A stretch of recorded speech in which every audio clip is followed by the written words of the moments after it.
Hello everybody, my name is Aditya K. Kamath, and today we'll be talking about ScoRD, a scoped race detector for GPUs. Let me start off with a brief summary on what we'll be covering. We'll be talking about scope synchronization and how it can be used to improve the performance of GPU applications. We'll also see how they introduce a new type of bug which we refer to as a scoped race. To this end, we propose ScoRD, a hardware-based race detector that extends happens before and locks at detection in order to detect these scoped races. We also introduce a new benchmark suite called ScoRD, which consists of 7 applications and 32 micro benchmarks with scoped races. To begin with, I'll be discussing the background of scopes and scoped races. We'll then take a look at ScoRD and the hardware that makes it possible. We'll then delve into ScoRD, the benchmark suite that we created. Finally, we'll conclude with the evaluation and results. Most of us are probably familiar with races in the context of multi-threaded CPU applications, so let's start our discussion there. There are 2 main causes for these races. In the first, 2 threads write concurrently to the same memory location. This leaves the memory location in an undefined state. In the second case, one thread writes to a memory location while another thread reads from it. This leaves the reading thread in an undefined state. Both of these exhibit what we call conflicting accesses, which is when 2 threads concurrently access a memory location where at least one access is a write. To prevent such situations from arising, synchronization operations can be used. In the first example, we see a thread writing to a memory location A, following which it writes to a memory location B. Now other threads may view these accesses in a different order. To prevent this, we can insert what is known as a fence in between. In the second example, we see a thread writing to a memory location A and another thread reading from the same memory location. As we can see, this causes a race. To prevent this race from occurring, we can insert what are known as barriers that force the threads to synchronize before continuing their execution. Similarly, atomic and lock operations force threads to serialize their execution, preventing any races from occurring. Now that we have an understanding of the basics of races in CPUs, let's start taking a look at how synchronization works in GPUs. GPUs are designed for massive parallelism, with tens of thousands of threads being concurrently executed. To make this huge scale possible, the hardware and software follow a hierarchical model. Typically, around 32 threads consist of what is known as a warp, which executes in lockstep fashion on a single SIMD core. A thread block contains many of these warps. These execute on a single streaming multiprocessor, or SM, in which threads share a common L1 cache and scratchpad. At an even larger granularity is the grid, which contains hundreds of blocks and hundreds of thousands of threads. The grid may use the entire GPU to execute, with the SMs being connected to a common L2 cache through the interconnect. The main GPU function being launched, referred to as a kernel, is launched using a grid of threads. While more recent GPUs may deviate slightly, this model still largely holds. As we can see, global synchronization across all the threads in the GPU can be very expensive. In addition, many GPU programs divide work among constituent thread blocks, which means that the overhead of global synchronization is wasted on irrelevant threads. To solve this, vendors have started providing synchronization qualifiers that allow for synchronization only within a subset of threads. This is referred to as the scope of the operation. For instance, to synchronize within a warp, we do not require any synchronization operations, as the threads in the warp execute in lockstep. To synchronize within a thread block, we can make use of block scope synchronization operations, which take advantage of the common L1 cache. And of course, we still retain the default global synchronization operations, now referred to as device scope operations. There is also an additional system scope, which allows for synchronization across multiple GPUs and the CPU, but we largely won't be concerning ourselves with this during this talk. Currently, CUDA provides 2 variants of scope synchronization operations, namely the fence and the atomic. The barriers that we discussed earlier, referred to as sync threads, do not have scope varieties.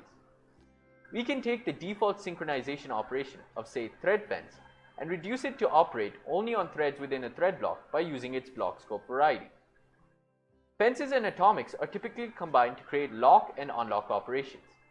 The lock consists of an atomic compare and swap followed by a fence, while the unlock is a thread fence followed by an atomic exchange.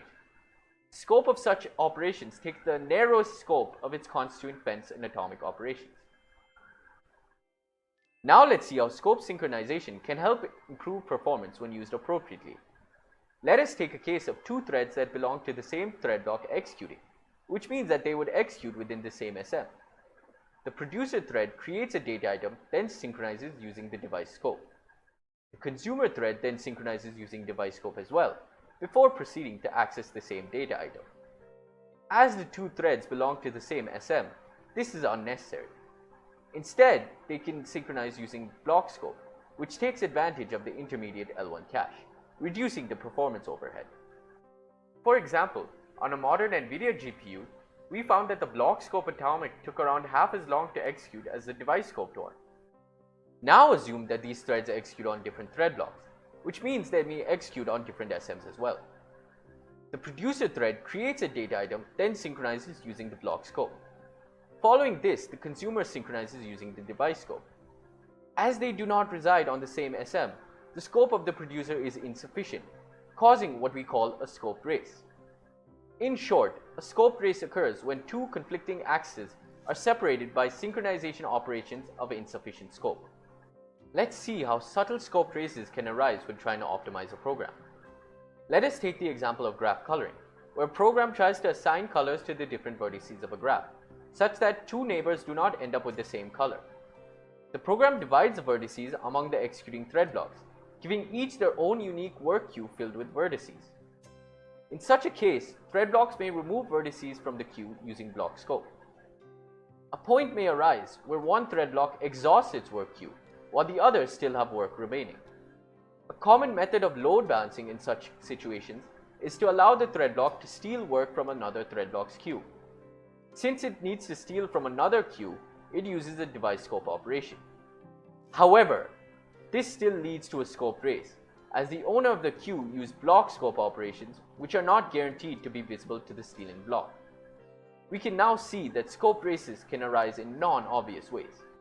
There are many flavors of scope races, each aligned to a different type of scope synchronization operation. The goal of our work is to detect such scope races at a low overhead. Now let's take a look at how our race detection process works. At a high level, we wish to limit the amount of time taken for the race detection process. For this, we perform quick checks for the non-racy common case. By extending happens before detection with the notion of scopes, we're able to detect scope races involving fences and atomics. Similarly, we extend lockset to detect races involving lock and unlock operations. Now that we understand the basic design philosophy, let's see what changes are necessary. The components colored in deep blue are the additional modules added by ScoRD. As we can see, our architecture adds three main components to a GPU's base design. Two of these are hardware components, namely the SM state and the race detector. We also have some in-memory metadata, which is not a part of the hardware state, but is allocated on the GPU memory when the race detection process is initiated. We'll now see the basics of what each of these components contribute to the race detection process. A full detailed explanation can be found in the paper. The purpose of the SM state is to keep track of barrier execution and locks. For this, the SM state contains barrier IDs for every thread block in the SM, which are counters that are incremented on every barrier execution.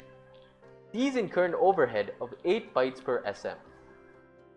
Recall that locks are created using a combination of atomic operations followed by a fence. To infer which locks are currently being held, we maintain a 4-entry lock table for every word. This table incurs an overhead of 144 bytes per SM. The relevant contents of these components are sent with every global memory access that leaves the SM. This gives us a total overhead of 152 bytes per SM caused by the SM state. The race detector itself is kept across the interconnect, where it intercepts every global memory access that arises. It houses the two major logic components, namely the metadata accessor and the detection logic.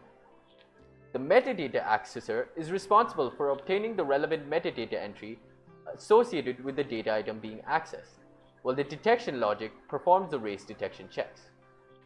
In addition to these, the race detector contains a fence file, which contains counters incremented on every fence operation at an overhead of 48 bytes per SM. Finally, to store the details of memory accesses, we partition the GPU memory to maintain metadata entries for every user-allocated data item at a 4-byte granularity. This metadata keeps track of various details of the latest memory access. For example, the block ID and warp ID entries store the information about the block and warp that previously accessed the memory location. The fence and barrier ID entries store the respective counters' values at the time of access. In addition, we maintain 6 flag bits to maintain the access type. Note that we keep the scope information here, as well as the details on whether the data has been shared within a block or across the entire device. We also keep a Bloom filter that contains the entries of locks that were held during the access. We can see that this metadata takes up 8 bytes of memory, leading to a 200% memory overhead. We'll see in a short while how this can be reduced. Now that we understand the 3 major components, we'll see how they're used to detect the presence of races during the execution of an application. We notice that in the common case, the majority of accesses are non-racy, and so to eliminate them early, we start with a preliminary race check.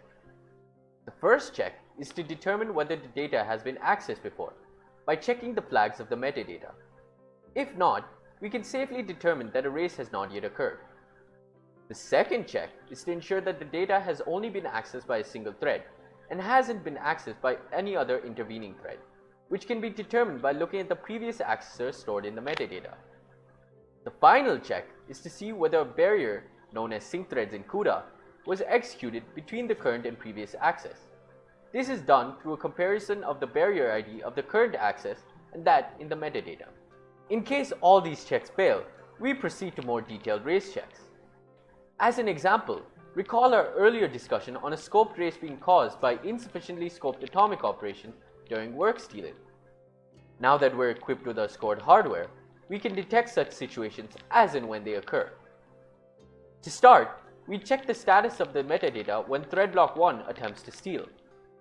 Since the owner, thread block 0, removed elements using block scoped atomics, the same would be reflected in the metadata through the isAtom and scope flags. We then compare the block ID stored in the metadata with the block ID of the current access. As there's a mismatch, we know that we've encountered a race, since the previous block scoped atomic operation is not guaranteed to be visible to the current access. This detection process is done by the detection logic in the race detector. While we've only briefly touched upon one of the race checks, the full list of conditions can be found in the paper. The conditions for race by insufficiently scoped fence or atomic use the happens before mechanism, while the ones for locking use the locks head mechanism. It's also worth noting that as we are extending these mechanisms, we are also able to detect races caused by a complete lack of synchronization and are not merely restricted to the detection of scoped races. As we previously saw, our base design incurs a 200% memory overhead due to metadata, which isn't always tractable. We make a few key observations that allow us to reduce this without largely sacrificing in accuracy. The first is that the majority of data accesses do not participate in a race, and the second is that races are typically caused by access to the same data that occur close together in time. What this means is that the large amount of metadata that we maintain is not always necessary. Taking advantage of these observations, we maintain the metadata in the form of a software-based cache, where the same metadata entry is reused by different data items.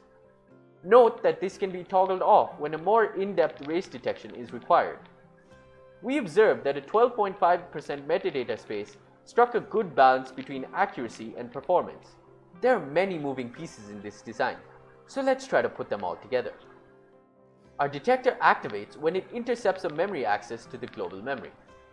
Following this, a request is sent to fetch the appropriate metadata for the access.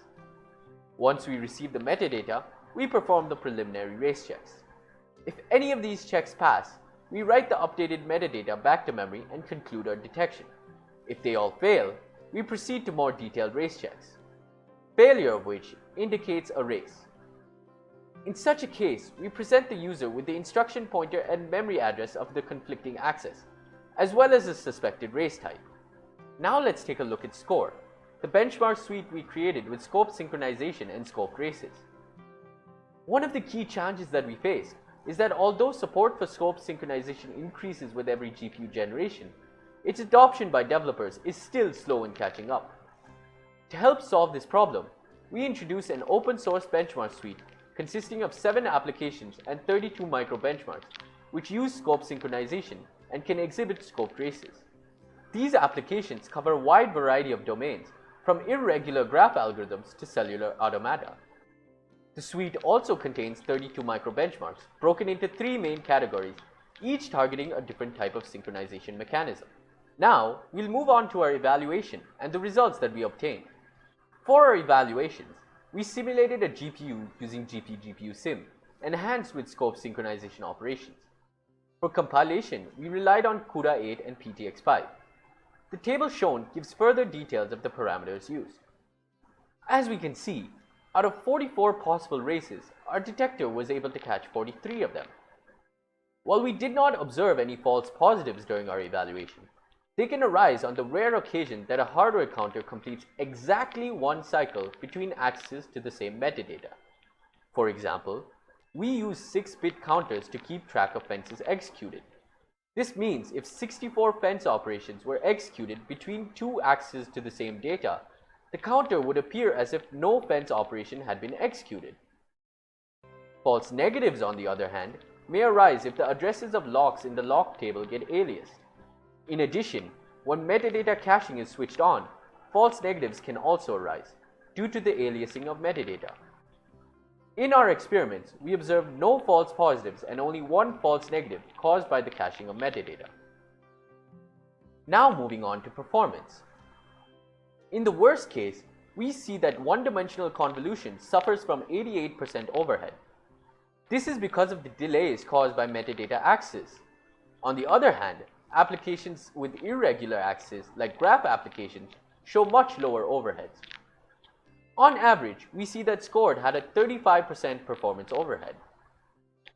To conclude, the use of scope synchronization is an important aspect of GPU program design, but can come with its own risks in the form of unanticipated scoped races arising. To help developers out, we propose ScoRD, a hardware mechanism to detect scoped races wherever they occur, with only a 35% performance penalty, less than 3 kilobytes state requirement, and a low memory overhead of 12.5%. In the process of this work, we further created an open source scoped RACI benchmark suite, ScoRD, which we hope shall spur further research in this domain.